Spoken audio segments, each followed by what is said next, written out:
सबसे बड़ी बात ये है कि महफिल जो होती है वो सजाई जो जाती है वो ज़िक्र इलाही।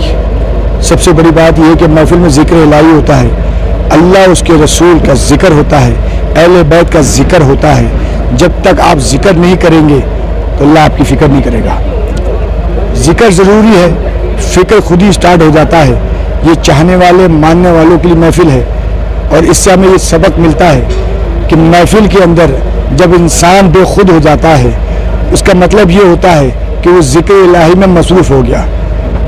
जिस्म के अंदर रूह है, रूह की जो खुराक है, ग़िज़ा है, वो ज़िक्र इलाही है और ज़िक्र इलाही करने से आपकी रूह तरोताज़ा हो जाती है।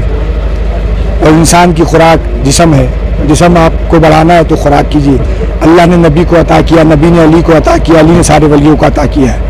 आज की महफिल पिराने पीर दस्तगीर गौसुल आज़म की थी। पीरों के पीर हैं, रोशन ज़मीर हैं, सारे पीरों के सरदार हैं गौसुल आज़म, उनकी 11वीं शरीफ आज बड़ी जोश खरोश से बनाई गई है कि अल्लाह तबारक व तआला इस महफिल में हम सबों का बेड़ा पार अता फरमाए। जितने लोग भी देख रहे हैं उनके घरों में अल्लाह ताला रहमतें अता फरमाए, बरकतें अता फरमाए, बीमारियों को दूर अता फरमाए। हम तो चाहने वाले हैं जिनके उन्होंने हमें रास्ता बताया है, उस रास्ते में हमें मौला मिला है, उस रास्ते में अहले बैत मिला है, उसी रास्ते में हमें नबी मिलेंगे और जब नबी मिलेंगे तो हमें अल्लाह मिल जाएगा। माशरे की इस्लाह की सबसे ज़रूरी यही है कि उनके घर में सबसे बड़ी तालीम उनके माँ बाप को देनी चाहिए। सबसे बड़ा उस्ताद, सबसे बड़ा पीर उनके वालिदैन होते हैं। जो उनके वालिदैन अपनी औलादों को सबक देंगे, जब उनकी उम्र होती है उस उम्र में सबसे बड़ी वालिदैन की सबक ज़रूरी है। हम लोग स्कूल भेजते हैं, बेशक स्कूल भेजे, मगर जब बच्चा समझता है सबसे ज़्यादा अपने वालिदैन की सबक को समझता है। सबसे बड़ी तरबियत घर से स्टार्ट होती है। घर से तरबियत स्टार्ट होगी तो आपकी नस्ल की पहचान हो जाएगी। बिस्मिल्लाहिर्रहमानिर्रहीम, अल्लाहुम्मा सल्ली अला मोहम्मद आले मोहम्मद।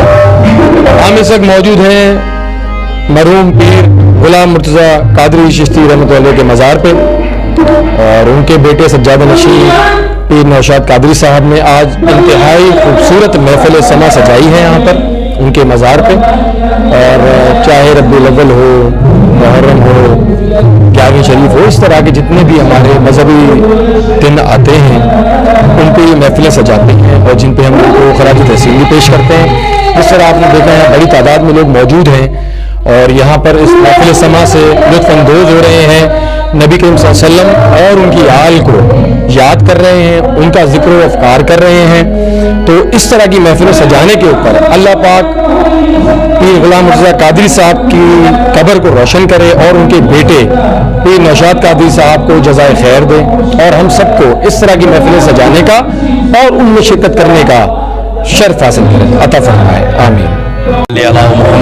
मोहम्मद पीर गुलाम मुर्तज़ा कादरी साहब, उनके फर्जंद नौशाद साहब जो ये महफिलें सजाते हैं और इस बीच कब्रिस्तान में जो ये रौनक लगाते हैं, अल्लाह पाक इनकी औलाद को इसी तरह कायम व दायम और खुश व खुर्रम रखे।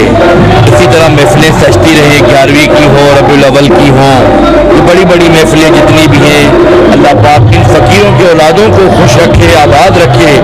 उनके तवस्सुल से हमें साईं सईद हैदर शाह को और इन सब को, हमारे दोस्तों यारों को शाद व आबाद रखे और ऐसी रौनकें, ऐसी महफिलें चलती रहें। अस्सलाम वालेकुम। याद वालेकुम। मैं अयाज़ निज़ामी कव्वाल और मैं फैज़ान निज़ामी। बेसिकली हमारा ताल्लुक़ हज़रत अमीर खुसरो रहमतुल्लाह अलैह से मिलता है। तकरीबन 750 या 800 साल पहले हज़रत अमीर खुसरो रहमतुल्लाह ताला अलैह ने सबसे पहले 4 लड़कों को क्लासिकल की कव्वाली की तालीम दी थी। उन 4 लड़कों में जो सबसे बड़े थे मियाँ मोहम्मद अहमद खान साहब, वो हमारे जद्दे आला थे। उनके शागिर्द ख़ास और दुनिया का सबसे पहला कव्वाल घराना, ये एज़ाज़ हमें हासिल है खुशकिस्मती से और वहीं से हमारा ताल्लुक़ है बना। कव्वाली से जुड़े हमारे आबा व अजदाद ने जब से लेके आज तक 750 से 800 साल हो गए हैं और हम इसी फील्ड में लगे हुए हैं अल्हम्दुलिल्लाह। ख्वाजगान की महफिल सजाते हैं हुज़ूर गौस पाक की। आज इतनी बड़ी महफिल नौशाद बाबा ने हर साल की तरह इस साल भी मनाई और हमें भी हर साल याद करते हैं। आज भी टाइम था तो हम ज़रूर आए, वैसे जब भी टाइम होता है हम आते हैं اور اس محفل میں روحانی فیض سے ہم بھی مالا مال ہوتے ہیں، اور جتنے اندرون سندھ سے پورے پاکستان سے دنیا بھر سے لوگ آتے ہیں یہاں پہ، آتے جاتے رہتے ہیں، وہ بھی ماشاءاللہ خواجگان کی چشت سے فیض سے مالا مال ہوتے ہیں۔